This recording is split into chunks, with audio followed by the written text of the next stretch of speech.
piedra, agua o vino. Charla radiofónica de la estación de radio KECA en Los Ángeles, julio 1951. Ha sido un privilegio y un placer para mí dirigirme al público dominical del Dr. Frederick Bales en los últimos años. Hoy voy a extender el privilegio al hablarle a ustedes, su audiencia invisible en la radio. Esta será una serie de charlas muy prácticas, ya que mis temas serán extraídos en gran medida de la Biblia, el más espiritual de todos los libros. Y estoy firmemente convencido de que lo que es más profundamente espiritual es, en realidad, lo más directamente práctico. Todos los errores que se cometen en la interpretación de la Biblia provienen de referir afirmaciones cuya intención es espiritual y mística, e implicar principios o estados a tiempos, personas o lugares. En un sentido, ninguna obra de la Escritura es verdadera según la letra. Sin embargo, yo digo que cada palabra es verdadera, pero las Escrituras son verdaderas solo según la intención del que las habló. Son verdaderas como Dios las quiso decir, no como el hombre las quiere decir. Una interpretación espiritual y simbólica es la única que produce la verdad, mientras que la aceptación literal no aporta nada. La Biblia contiene elementos históricos, pero estos se utilizan siempre como lenguaje de imágenes de grandes ideas. El relato evangélico debe ser estudiado para que podamos llegar a conocer. No transmite el conocimiento inmediatamente. Llegar a conocer es un proceso gradual, una experiencia interior progresiva. Dios se revela en nosotros a medida que nosotros somos capaces de recibirlo. Los significados profundos siempre han sido reconocidos parcialmente por unos pocos, como se comprobará al consultar los escritos de los videntes de todas las épocas pasadas. Al asignar a la Biblia su significado propio, es necesario recordar que, como escritura mística, trata principalmente no de cosas o personas materiales, sino de significados espirituales. La Biblia no se dirige al sentido externo o a la razón, sino al alma. Su objetivo no es dar un relato histórico de la vida física, sino exhibir las posibilidades espirituales de la humanidad en general, porque la religión no es en su naturaleza histórica y dependiente de los eventos sensibles reales, sino que consiste en procesos tales como la fe y la redención. Estos, al ser interiores a todos los hombres, subsisten independientemente de lo que haya hecho cualquier hombre en particular en cualquier momento. El valor perenne de la Biblia es su valor simbólico. Hay grandes controversias sobre lo que es y lo que no es histórico en la Biblia, pero recordemos que, si pudiéramos resolver todas las cuestiones históricas mañana, eso no nos daría la religión, ni le daría a la Biblia un valor significativo. Todo depende de que encontremos el valor simbólico de los hechos. Un hecho de la historia pasada no tiene nada para la religión actual, a menos que se presente como un símbolo de una realidad detrás de sí mismo. La Biblia es una revelación de la verdad expresada en el simbolismo divino. Desde el punto de vista literal, la redacción puede ser a veces confusa. Es el simbolismo, por sí solo, el que es precioso y digno de nuestros mejores esfuerzos para dilucidarlo. Toda la Escritura fue escrita desde el misterio interior y no con un sentido místico puesto en ella. Los relatos ocultan un significado subyacente, y la tarea de la interpretación de las Escrituras consiste en descubrir esas verdades psicológicas que se expresan en ese simbolismo. Aquí no nos interesa el sentido superficial de la escritura, sea razonable o absurdo, pues en ningún caso constituye la verdad interior que buscamos.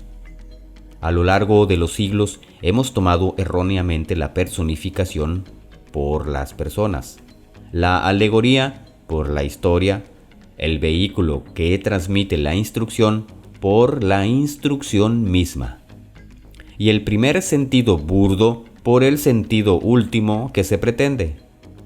En la mayoría de las pequeñas cosas de la vida, esta confusión es de consecuencias triviales, pero el error que surge cuando se lleva la confusión a cuestiones de mayor importancia como la religión, asume proporciones gigantescas. Durante siglos, los hombres han buscado ansiosamente pruebas que puedan relacionarse con los sucesos descritos en la Biblia. Aunque la mayoría de la gente cree que sus personajes vivieron, nunca se ha encontrado ninguna prueba de sus vidas en la tierra, y puede que nunca se encuentre. Esto no tiene importancia, ya que los antiguos maestros no escribían historia, sino una lección alegórica de ciertos principios básicos que ellos revestían con el ropaje de la historia. La forma de los diversos relatos de la Biblia es tan distinta de su sustancia como la forma de un grano de trigo es distinta del germen vital que contiene. Al igual que los órganos de asimilación del cuerpo, discriminan entre el alimento que puede incorporarse al sistema físico y el que debe desecharse. Las facultades intuitivas despiertas descubren, bajo la alegoría y la parábola, el germen vital psicológico, y alimentándose de él, desechan la ficción que lo transmite. La Biblia es el libro más vendido en este país. Es probablemente el menos leído y ciertamente el menos comprendido. A lo largo de la Biblia se utilizan los símbolos de la piedra, el agua y el vino. Las piedras de la Biblia son sus verdades literales. Los 10 mandamientos, se nos dice, fueron escritos en piedra. El agua de la Biblia es el significado psicológico oculto en estas verdades literales de piedra. Os doy aguas vivas, es decir, el conocimiento interior que puede hacer de estas historias una realidad viva en tu vida. El vino lo debes hacer para ti mismo a través del uso sabio de esta agua viva o verdad psicológica. Esto es una necesidad absoluta para el hombre verdaderamente religioso. A esto se refería Sir Walter Scott cuando dijo: la mayor educación del hombre es la que se da a sí mismo. El domingo por la mañana hablaré sobre ¿eres piedra, agua o vino?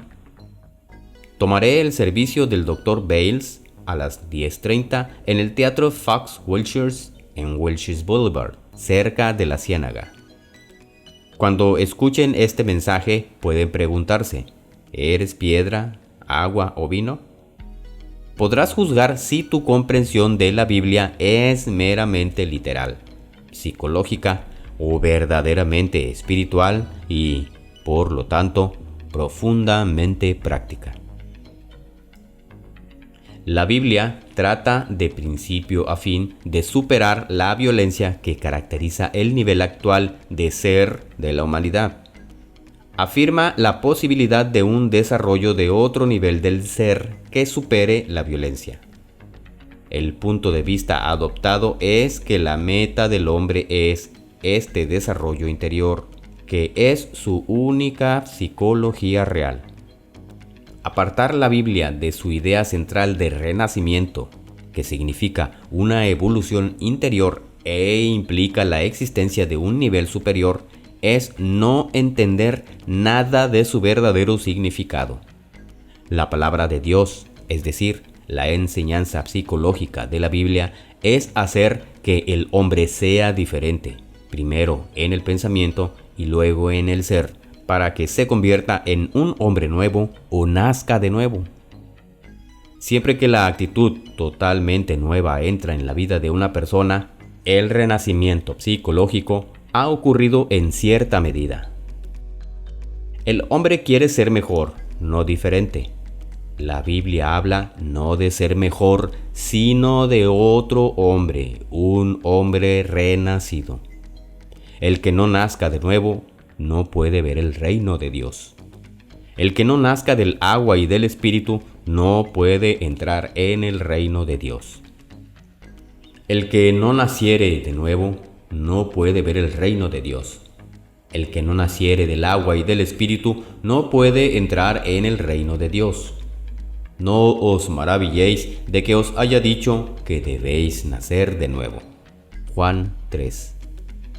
Los 10 mandamientos fueron escritos en tablas de piedra para aquellos incapaces de ver un significado más profundo. La piedra representa la forma más externa y literal de la verdad espiritual, y el agua se refiere a otra forma de entender la misma verdad.